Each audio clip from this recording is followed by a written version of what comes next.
Hello, and welcome back to Amplify with Purpose, where we dive deep into the strategies and stories that help businesses and individuals thrive by living and working with purpose.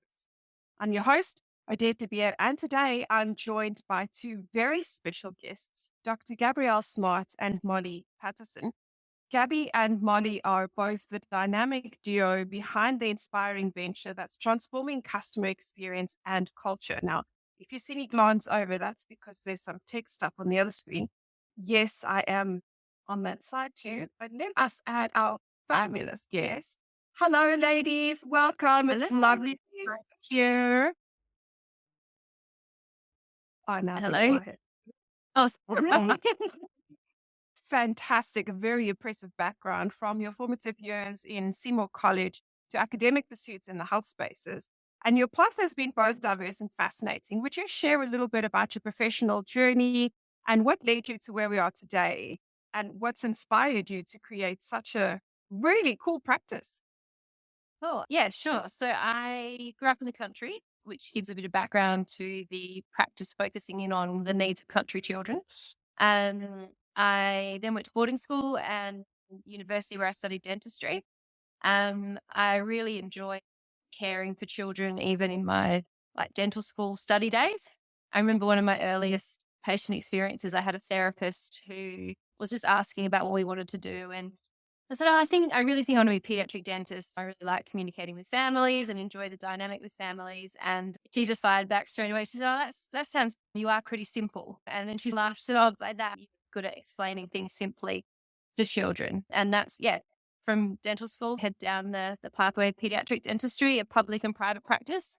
Molly and I work together in private practice. Even in the big hospital, you see, I guess, cultures and practice spaces that maybe make practicing a little bit challenging and can be bits of blocks. So then we ended up wanting to design and be in our own space where we can provide care exactly the way we want to. And that's, yeah, how we've ended up where we are today. Awesome. Molly, over to you. So I grew up in the country as well, not too far away from where Gabs grew up.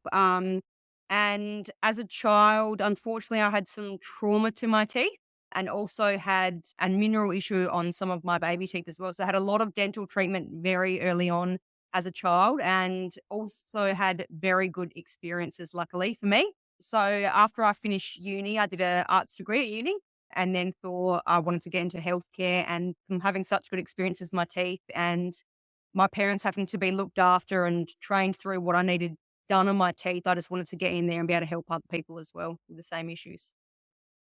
That is really inspiring. So, for those of you listening, you are going to miss out for the next minute. And those of you watching, we have a little bit of a treat today.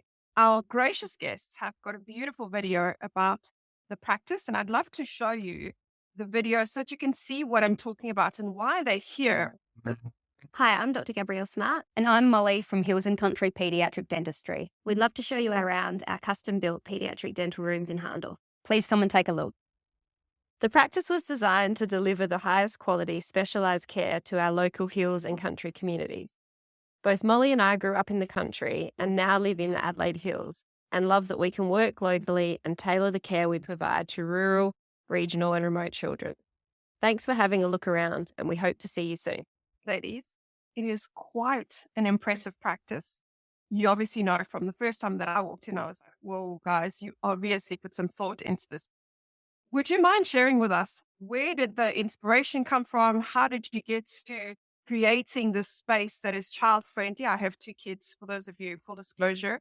This is not paid promotion. However, my two kids do go to their practice and they love going there, which is why we have them on the show today. Yeah, so I suppose part of it probably come from working in spaces that maybe weren't quite as child friendly. So started with the layout. Some of our patients often have prams, double prams, wheelchairs, things like that. So our hallway, doorways, things like that were oversized from the start. A car park and entrance off the car park was quite important for us so that there was that bit of safety coming in. And then we wanted, with the practicalities out the way, we wanted people to feel relaxed and feel a sense of a little bit of fun, but to Pediatric when they came in, and that's where we worked with our graphic designer to come up with the wall decals and the feel that you feel as soon as you walk through the door. And what about you, Molly? What do you think about the vibe and the design? Were there things Yeah. I think the atmosphere, and obviously, like you said, it's evident when as soon as you walk in the door. But I like the feeling that you're coming to see friends. It's not a scary place for kids to come. You can have a chat and it not be very super clinical. And Gab said the way that she explains things is matter of fact and understandable as well, which makes it less clinical as well. It's just all about the experience coming in. What I love about what you've done is you've taken something that is cold and clinical and made it human, which is, for me, the first key to a successful business. And secondly, Gabs, you said it now. And for me, that's the key of customer experience. You thought about what you wanted people to feel when they walked in. And it's not a natural connection for people to make. Often businesses, whether it's a dentist or a retail store or someone selling services, think about the things they need to sell and the process that the people need to go through in getting that stuff in their hands. But before we even get to that, we have to consider, what do people feel when they come to your practice, when they deal with your business? And it's an important key, because feeling determines whether or not they come back. And you'll know in your experience, poor feelings or negative feelings towards a dentist results in people not coming back. And then they have like lifelong trauma Yeah. when they have horrible feelings, which is quite bad. So where did this come from? Because it's not a natural thing to think about. What do I want my customers or my patients to feel? I think where it's come from, I think probably our own experiences, like Molly saying she had some quite significant dental experiences as a youngster. I always knew my dentist to start with. So my first dentist was my great uncle, was a pediatric dentist. So I always felt relaxed and in common because I was going to see Uncle Kev and I wasn't going to the dentist as such. So I suppose we wanted people to feel like they were coming to see Molly and Gabs, or they were coming to Hills and Country Pediatric Dentistry, or coming to HCPD. They're not yet. So that's probably stemmed from my own experience, that I never had bad feelings about going. And I think one of the biggest things is that I've learned along the way is that your feelings and experience starts from your first interaction with the practice. So even our practice software and our booking software and our patients filling in all their medical histories and getting all their information, we try and make that as user-friendly from the start as we can. Or even from the minute Molly picks up the phone, we get so much feedback about Molly's energy and positivity on the phone and how clear everything is. So I think, yeah, it's probably when we thought hard about how we wanted patients to find our experience, we wanted it to be easy from the start and to feel comfortable from the start, if that makes sense. Yeah. Yeah, it makes total sense. It's actually one of the keys to having a great experience, is because that's the one thing that you should be thinking about, but often business owners miss that. You also mentioned in the beginning of the conversation culture, which is Yeah. a loaded word. And I think you have managed to create a really cool culture between yourself and Molly at the practice. Molly, why Gabby? And what about the culture made you go there and made you stay? Yeah, like Gab said before, we have worked together at another pediatric dentist about 5 years ago. It was a bigger practice than it is of Gabs and I at the moment, but the workplace culture wasn't great. I had worked in dental now for 13 years, so I've worked around 6 different practices. So from moving from practice to practice, I knew exactly what I wanted in where I was working and what I didn't want in where I was working. And Gabs and I always got along really well. I loved working at with kids at a kids practice. And for me, the country aspect and looking after our local kids, like Gab said, growing up in the country and me having lots of dental treatment, it's what I wanted to help the community and make it a community based. And Gabs and I get along really well, and she's very open to any ideas or anything I had. So it's worked very well. That's awesome. So, Gabby, was this Yeah. intentional, or was it just that you like working together? Yeah, no, I'd say to add on that too, I think similarly, I've worked in about 6 different either general practices and pediatric practices. And some were great, some were challenging, and even the challenging ones, there was of them that worked really well. So I think having that experience and taking all the good bits and knowing what was challenging and hard and trying to build that into a practice was really good, and just really fortuitous timing. I think that Molly and I had those similar experiences at a similar time. I wasn't really ever sure I wanted to own my own business and wanted to own my own practice. That wasn't something that I thought was on my radar. And I remember when I was considering this and I saw the location and it was 8 minutes from home, so work-life balance was going to be better with young children. I remember picking up the phone, or I maybe I messaged you, Molly, and I was just like, what do you think? This is nowhere near home for you, but this is what I'm thinking of doing because it's going to fit my life. And it was almost like everything just aligned, and Molly's life was heading to the Adelaide Hills anyway. So some of it was very purposeful, and then some of it just everything aligned that it made sense for both of us as well.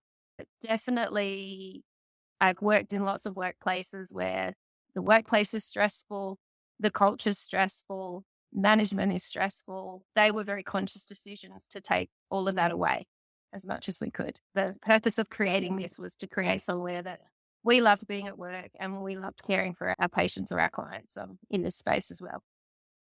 It shows, and I think it works. So my next question is, if you were to fast forward 5 years from now, do you see the practice growing? Yeah, that's an interesting question too, because I didn't think, and I'm still not sure. I think having had a bit of trauma with different work environments, I'm very wary of bringing extra things in that might complicate it, extra personalities. Different specialists have different opinions, work ethics, all those sorts of things too. So I do want to let it find its way, but I don't have huge projections planned for it, if that makes sense. I do think it's just growing quicker than we could have thought it would, to the point that I probably might have to consider getting other specialists or different people in, but I do really want to protect our culture, and I don't want it to spiral and lose what we've worked hard to achieve as far as the feel and the vibe of it. And part of it is that patients do feel heard and cared for, and that we do have time. And I definitely don't want to lose that by getting too big too quickly. If that, Yes. So I'm smiling because the words that I use on a daily basis is people want to be seen, they want to feel cared for, and they want to be heard. And it's so cool that these are just things that they just flow from you, which is fantastic, which means you buy into it. And that makes sense that your practice is growing unintentionally. Because when you have a really cool practice and you look after your customers, or in this case, your patients, then they will come back and their parents are referring you because their kids are walking away with a smile on their faces, all of them. And for those of the dentists that are perhaps listening, I'm not sure if we have any of those, but if there is a dentist listening, it's not about the toys that you give the kids. I just want to put that out there, because my kids have been to multiple dentists when they get a toy afterwards. That doesn't detract from a poor experience. And I think what the two of you have done really is you've taken a really respectful work relationship and you've created an environment with that work relationship. And I understand your caution around growing the team, because when you introduce new people, things potentially could change. It just means that you've got to be intentional about how you hire them and how you train them. So, Molly, I presume that you didn't need a whole lot of training when you joined the practice, but I assume that you've had tons of training. So how did you make sure that you didn't bring along the yucky bits and you kept it as amazing as it is? I think from the get-go, because of the environment and the way Gabs had envisioned the practice, that wasn't going to happen regardless. I was a clean slate. I'd come from a bigger practice, a corporate practice, before coming here, in between when Gabs and I worked together last. And I think I just wanted a clean slate. This is how we start, and starting on the front foot and starting and growing the practice the way we want it from the get-go was what our philosophy was going to be the entire time. And I think going to any medical appointment is daunting. And so we want people to feel comfortable. So that's the way you just have to plan it every single time. Absolutely. It's phenomenal. You guys are doing a sterling job, although you're not in Sterling. And my kids are coming there, which is fantastic. And I'm sure other people's kids are loving coming there, which is why your practice is growing so quickly. So for the two of you, would you mind sharing for those people who are listening, who are thinking, what are the main principles that I need to be paying attention to in my business? And then Gabs, if you could share for the dentists specifically listening, I'm not sure if there are any, but I'm sure they will be after this. Would you just share with them your key principles or some key insights that if you could do this again, or you had an opportunity to give someone a head start, what is it you would tell them? Sure. So one of the biggest principles around that the practice was built around was obviously we wanted positive experiences, but in that you want to minimize the potential for patient anxiety. And we'll look at dental anxiety specifically. Some of us are predisposed to it, and there's other like multitude of factors, but the factor that the dentist or the dental practice can impact on not having a negative dental experience to start with. So you could have someone really predisposed to dental trauma, but if all the interactions and if all the experiences are positive, then they're not going to get the dental anxiety. And the interactions start at the door or in the waiting room. It's how all of your staff and everyone approaches the child, and all the way down to the treatment appointments, but also breaking it right back down to prevention. Because if we prevent an issue, the child doesn't need treatment, they're not going to be anxious. So I guess we really based it around prevention, really good processes for booking and processes for the waiting room and the flow through the waiting room. So that came down to the actual structure of the building.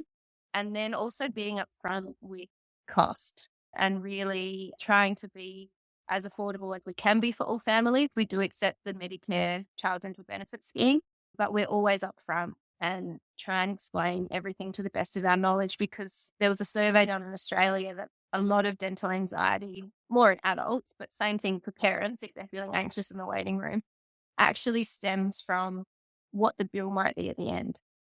So we try and that and just be completely transparent and accountable for what everything is, if that makes sense. So they were the main key principles that I really focused in on. Did you have any extra ones, Molly, when we were? Yeah, on that as well, not feeling like you're a number when you're coming in. And I think that a lot of the time you can be going to a dentist or a medical professional, you go see them in the room, you're in there for 10 minutes, you see the practitioner that you're paying X amount for, and then you're out the door. Whereas Gabs half the time will come and get the patients and bring them out afterwards, go over the treatment plan. Like I said, finance, being transparent with that, I think is the biggest thing. And what I've learned from other practices, if you're not being transparent, that causes the most anxiety. People cancel appointments. They don't want to come back. Whereas if you're upfront, Gabs goes through the treatment plan from start to finish, shows all the item numbers, explains everything to the parent. So if they've got any questions, they're not just getting a printout and walking home and not understanding what they're paying for. So I think, the finance of being very transparent, and Gabs spending time with patients and their parents as well, and they're not just feeling like a number when they're coming in, is a massive thing as well. Absolutely. So I can confirm that everything that these two beautiful ladies are saying is 100% true. They do these things really well. And some of the things that you will always hear on this podcast is words like clarity. I didn't coach them, by the way, beforehand, but they mentioned clarity, transparency, clarity. It's the same thing. We need to be clear both internally and externally and in our communication with our clients. We need to be accountable. Gabs, you used it so beautifully. Well done. I feel like I need to start running a bingo count on these shows. Accountability right up there with my advocacy framework. And then, of course, consistency, which is something these ladies have managed to do really well. The first time you walk through the door is the same as the second time and the third and the fourth. And the reality is that those are the things that build business. Those are the things that build trust. And when you have trust, you will have loyalty. When you have loyalty, you will have advocacy. So for those of you who were wondering, why did we have a pediatric dentist on the Amplify with Purpose show, I hope I have adequately explained clarity, accountability, consistency, emotional connection with customers. All of these amazing things plays out in the pediatric dentist's office. Now, if you're listening and you're wondering, how does this apply to your business? It 100%, because we all and customers are the life our business. Thank you so much for joining us today. Thank you, Molly. Thank you, Gabby. It was absolutely awesome speaking to you both. If you want to get in touch with the team at the Heels Country Practice, their details will be in the show notes. You can find them on their website or go to their email pages. And I'm sure there's some LinkedIn or some social media sites that will be in the links below. So go check them out and say, hey, tell them that you saw them on the show, because that'll be so awesome. And then if you've got kids, take your kids. If you don't, send your friends with kids there. Okay, awesome. Thank you, guys. Until next time, it was lovely having you both here. Thank you for an enlightening conversation. And remember to amplify your life and your business with purpose. Until next time, bye for now. Thank you.